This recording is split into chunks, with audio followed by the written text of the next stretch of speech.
सत्संग में आने से प्राणी को ज्ञान होता है कि आप कौन हो, कहाँ से आए हो,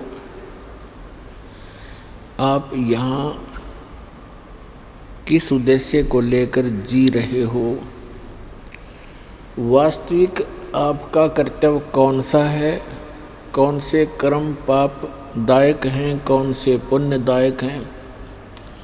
उन सभी का ज्ञान सत्संग से होता है प्राणी को। तो पुण्यात्मा, परमेश्वर पूर्ण ब्रह्म सत्य पुरुष, परम अक्षर पुरुष, परम अक्षर ब्रह्म कहो, अल्लाहु अकबर कहो, ग्रेट गॉड कहो, इसे कंप्लीट गॉड कहो, ये पूरे ब्रह्मांडों का, संपूर्ण जगत का, सभी आत्माओं का ये जनक है, सबका क्रिएटर है। वो कैसा है, कहाँ है, किसने देखा है और परमात्मा की आवश्यकता क्यों है, परमात्मा की आवश्यकता क्यों पड़ी हमें, हम किस लिए परमात्मा की साधना करते हैं, क्या उद्देश्य लेकर करते हैं और क्या उद्देश्य लेकर भगवान की भक्ति करनी चाहिए और क्या उद्देश्य लेकर नहीं करनी चाहिए। ये सर्व जानकारी सत्संग से होती है।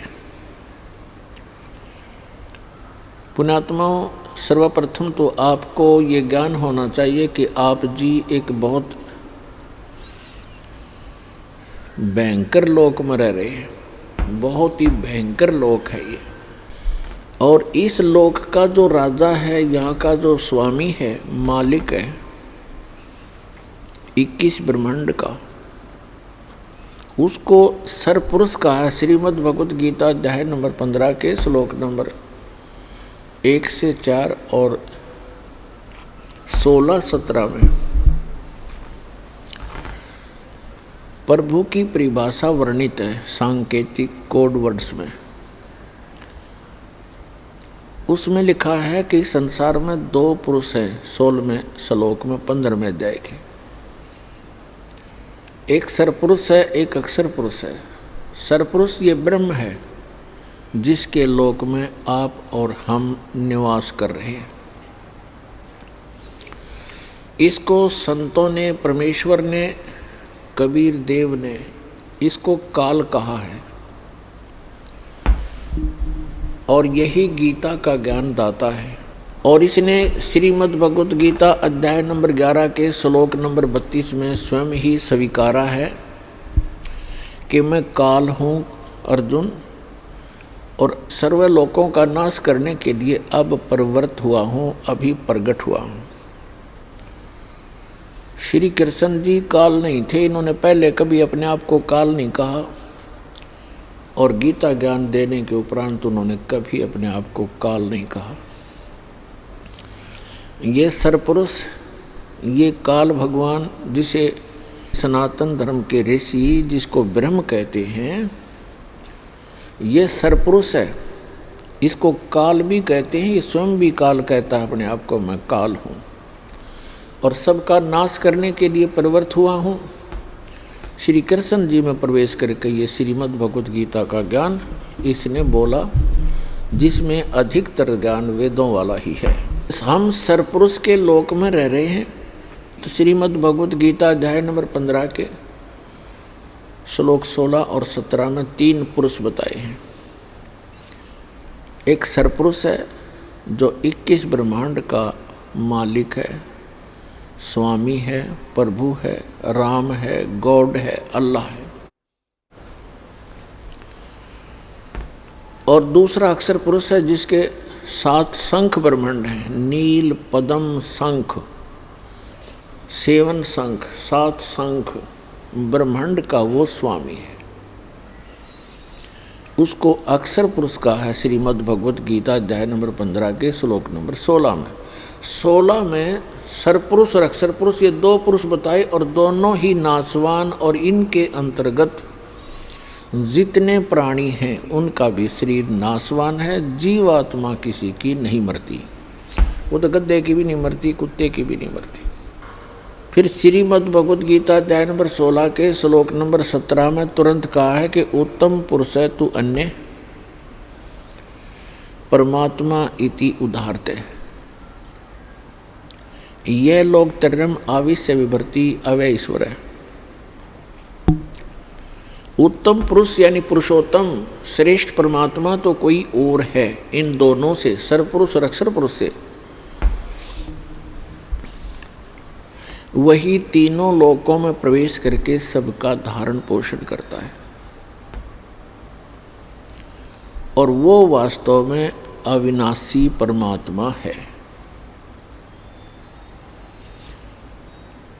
अपने आत्माओं श्रीमद् भगवत गीता अध्याय नंबर 15 के श्लोक नंबर 1 से 4 में स्पष्ट किया है। गीता अध्याय नंबर 15 के श्लोक मंत्र 1 और 2 का निष्कर्ष है कि ऊपर को जड़ वो तो मूल मालिक है, कुल मालिक है, पूर्ण परमात्मा है, और नीचे को तीनों गुण रूपी शाखा, रजगुण ब्रह्मा, सतगुण विष्णु, तमगुण शिवजी रूपी शाखा वाला ये उल्टा लटका हुआ संसार रूपी वृक्ष है। और जो संत इसके सभी विभाग बतावे वह तत्वदर्शी संत है। ऊपर को जड़ तो पूर्ण परमात्मा है, सत्य पुरुष है, अविनाशी परमेश्वर है, परम अक्षर ब्रह्म है। और संसार रूपी वृक्ष को अर्थात किसी भी पेड़ को मूल से ही सर्व कुछ प्राप्त होता है, मूल से जड़ से ही उसका पोषण होता है। इसलिए हमारा सबका जो मूल मालिक है, कुल मालिक है, जो संसार रूपी वृक्ष की जड़ है, मूल है, जिसने सब ब्रह्मांडों की रचना की और सभी का वो पालन पोषण भी कर रहा है, वो सत्य पुरुष है, वो परम अक्षर पुरुष है। वही पूजा के योग्य है, वही पाप नाशक है, वही मोक्षदायक है, वही सबका जनक है, सर्व उत्पादक है।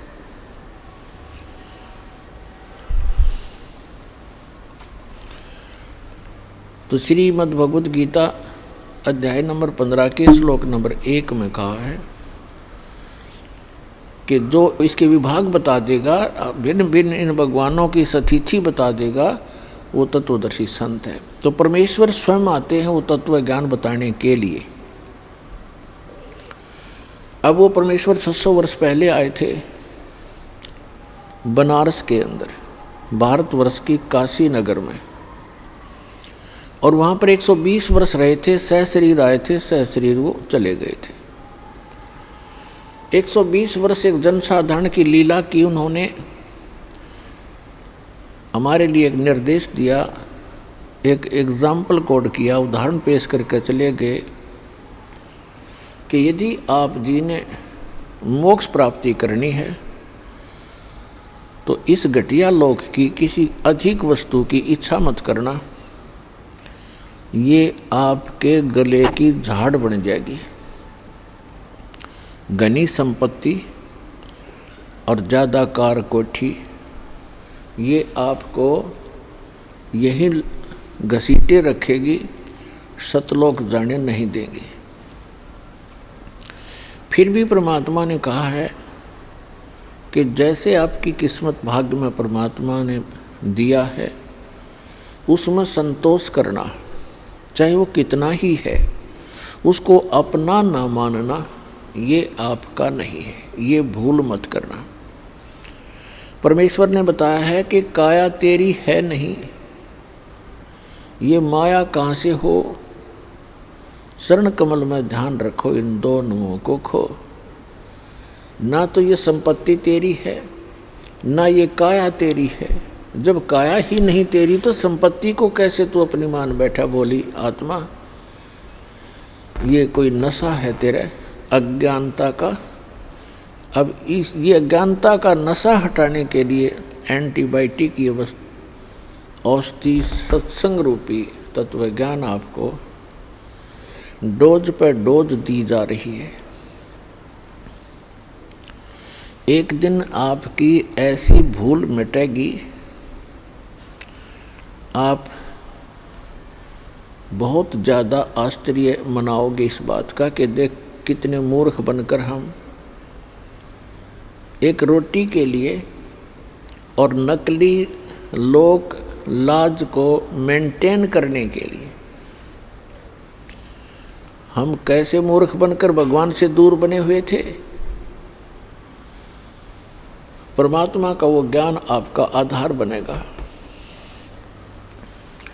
तो इस लोक में वो परमात्मा आते हैं, तत्व ज्ञान प्रचार करते हैं। और वो उन्होंने बताया है कि अक्षर पुरुष एक पेड़ है, निरंजन वाकी डार, सरपुरुष वाकी डार और तीनों देवा शाखा है ये पात रूप संसार। एक ही सेंटेंस में परमात्मा ने एक अमृतवाणी में, एक वाक्य में, एक दोहे में श्रीमद् भगवत गीता अध्याय नंबर 15 का पूरा सरलास कर दिया, पूरा उसमें कंसंट्रेट करके भर दिया। नो सोच लो, बुद्धिमान व्यक्ति को संकेत होते हैं जैसे रावण मांगन गया चून अर्थात लंक वही बिरून। इस एक चौपाई में सूक्ष्म वेद में परमात्मा ने पूरी रामायण भर रखी है। रावण मांगन गया चून और ताते लंक वही बिरून, बिरून माने नाश हुआ। रावण आटा मांगने गया जिस कारण से उसकी लंका का सर्वनाश हुआ। अब जिसने वो कथा कहानी सुन रखी है, राम कहानी, अब उसका माइंड एक सेकंड में पूरी स्टोरी में घूम गया। रावण ने कहाँ से आटा मांगा, किस पे मांगने गया, कौन थी वो सीता, श्री रामचंद्र की धर्मपत्नी। रामचंद्र कौन था, राजा दशरथ का पुत्र। रावण ने छल करके सीता उठाई थी और रावण के कुल का नाश हो गया था। वह रामायण का पूरा जो रामायण की कथा चित्रार्थ होगी हमारे दिमाग में। इसी प्रकार श्रीमद् भगवत गीता अध्याय नंबर 15 का श्लोक नंबर 1 में स्पष्ट है, 1 और 2 में, कि उल्टा लटका हुआ संसार रूपी वृक्ष है। इसमें परमात्मा ने अपनी सिंपल लैंग्वेज में बताया है, उस सूक्ष्म वेद में बताया है। एक ही सेंटेंस में पूरी सृष्टि रचना भर दी, पूरा डेफिनेशन ऑफ गॉड बता दी। अक्षर पुरुष एक पेड़ है, ट्री, एक ट्री है, और सरपुरुष वाकी डार, तीनों देवा, रजगुण ब्रह्मा, सतगुण विष्णु, तमगुण शिव जी, ये तीनों देवा शाखा हैं और पात रूप संसार। वो परम अक्षर पुरुष कौन है, वो ये दास बताने के लिए भेजा है।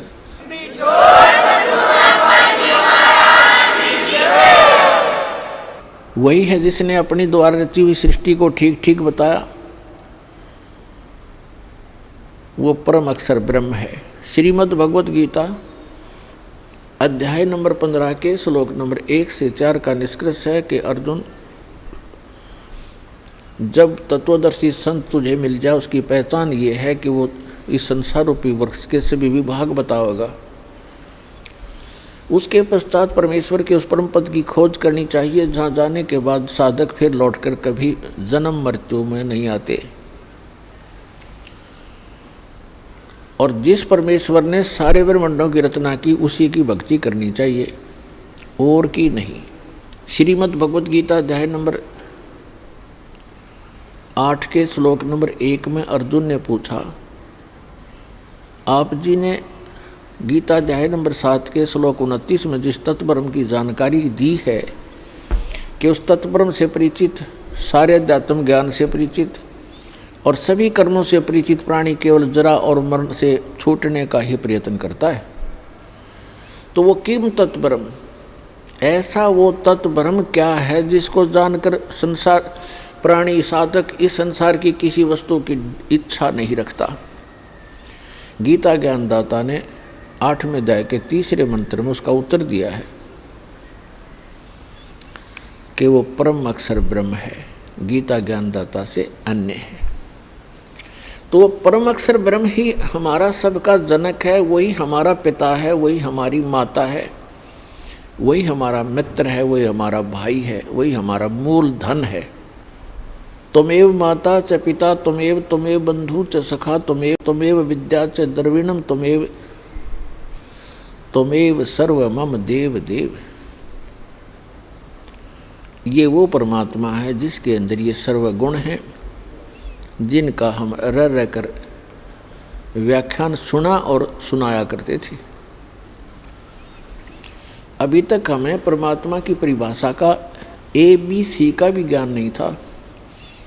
अब आपको A से लेकर Z तक ज्ञान हो गया इस तत्व ज्ञान को सुनने से, क्योंकि ये ज्ञान परमात्मा ही बताता है और परमात्मा के बताए कोड वर्ड को, सांकेतिक शब्दों को परमात्मा का कृपा पात्र ही समझ सकता है। 5500 वर्ष हो गए श्रीमद् भगवत गीता, पवित्र श्रीमद् भगवत गीता, पवित्र चारों वेद, पवित्र पुराण आदि सदग्रंथों को रचे हुए श्री वेद व्यास जी द्वारा रचे गए थे। आज तक ना तो Ved Vyas writer of the सदग्रंथ वो समझ सका और ना ही आज तक के विश्व का कोई धर्मगुरु इन पवित्र सदग्रंथों के कोड सांकेतिक शब्दों को ना समझ सका।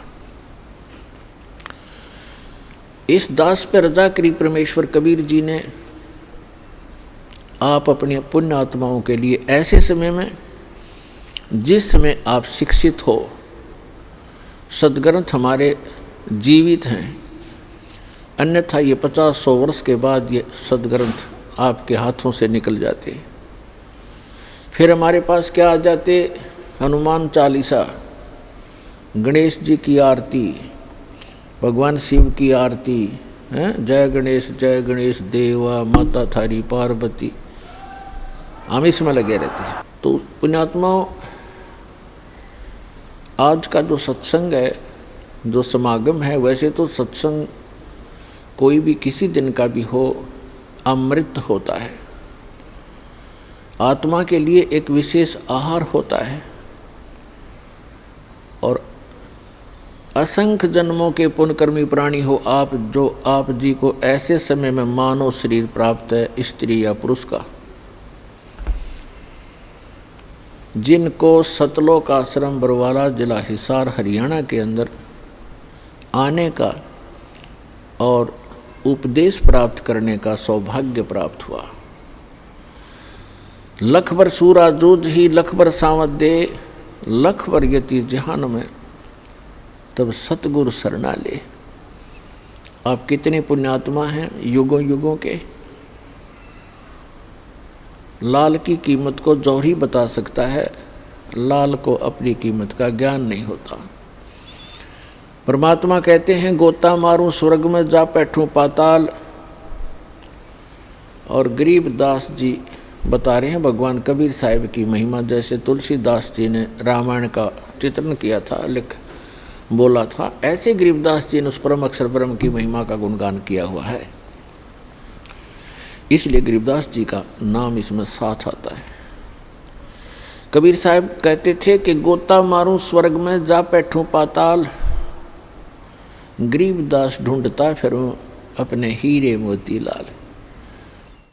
परमात्मा कहते हैं कि मैं अपने हीरे मोती लाल इन पुण्यात्माओं को, जो पिछले जन्म के संस्कारी हैं, वो कहीं भी जन्मे हैं, कोई भी कारण बनाऊं, उनको मैं खोजता फिर रहा हूँ, ढूंढता फिर रहा हूँ। तो आप उन हीरे मोती लालों में से हो जिनको परमात्मा युगों से खोज रहा है। अब जाकर फंसे हो तुम परमात्मा के।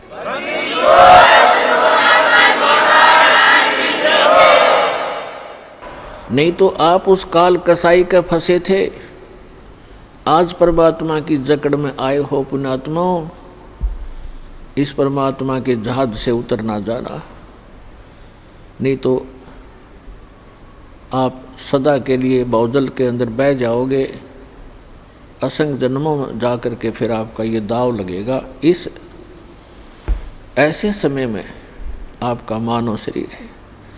वैसे तो इस ज्ञान से बुद्धिमान मानव है, आज कोई अनजान नहीं है, बहुत बुद्धिमान मानव है। इस ज्ञान से शीघ्र ही आपको समझ में आ जाएगा ये क्या राज है, क्यों जन्मते हैं, क्यों मरते हैं। आज हम सब कुछ मान रहे हैं, पुत्र पुत्री हैं, संपत्ति संतान है, एक सेकंड में या तो संतान की मृत्यु हो जाती है या स्वयं ही संसार छोड़कर चला जाता है। व्हाट इज दिस, ये क्या है? तो ये समझ में आओगा थोड़े दिन में आपको ये इतना गंदा लोग दिखाई देगा, आपको अंदर से हेट हो जाएगी इसकी। जब तक यहाँ के अंदर से हेट नहीं होगी, अंदर से हेट का मतलब ये नहीं कि किसी से नफरत बनेगी, लेकिन इस जन्म मरण के जो कोल्लू में आप पड़े हुए हो, गिरे हुए हो रहट के अंदर, इससे नफरत हो जाएगी। ये क्या जीवन है? आज हम सारा लग रहे हैं ये जोड़ दूं, कोठी बना लूं, झूठ बोली, चोरी करी, रिश्वत खोरी करी, मिलावट किया, सारा दिन कर्म बिगाड़े, एक कोठी बना ली, एक कार ले ली, कल मृत्यु होगी और फिर गधा बना फिर वहाँ कुरड़ियों पे। क्या है ये? परमात्मा कहते हैं कोट जन्म तन भरमत हो गए, कुछ नहीं हाथ लगा रे, और कुकर सुकर खरबा बोरे, कौआ हंस पुगारे। कोटि जन्म तू राजा की, न मिटी न मन की आशा, और भिक्षुकों का दर दर घूमिया, मिला न निर्गुण रासा। तो कहने का भाव ये है कि आप जी को इस लोक का पता लग जाएगा कुछ दिनों में, और फिर आपकी स्थिति ऐसी हो जाएगी कि बंदी छोड़ दयाल जी तुम तक हमारी दौड़, और जैसे काग जहाज का अब सूजत और नेट हो रहे। आप सुन रहे थे जगत गुरु तत्वदर्शी संत रामपाल जी महाराज जी के मंगल प्रवचन। अधिक जानकारी के लिए विजिट कीजिए हमारी वेबसाइट www.jagatgururampalji.org। संत रामपाल जी महाराज जी के शुभ आशीर्वाद से पूरे विश्व भर में 500 से भी ज्यादा नाम दीक्षा केंद्र हैं, जिन पर संत रामपाल जी महाराज जी द्वारा ऑनलाइन निशुल्क नाम दीक्षा दी जा रही है। अपने नजदीकी नाम दीक्षा केंद्र का पता करने के लिए संपर्क करें 8222880541।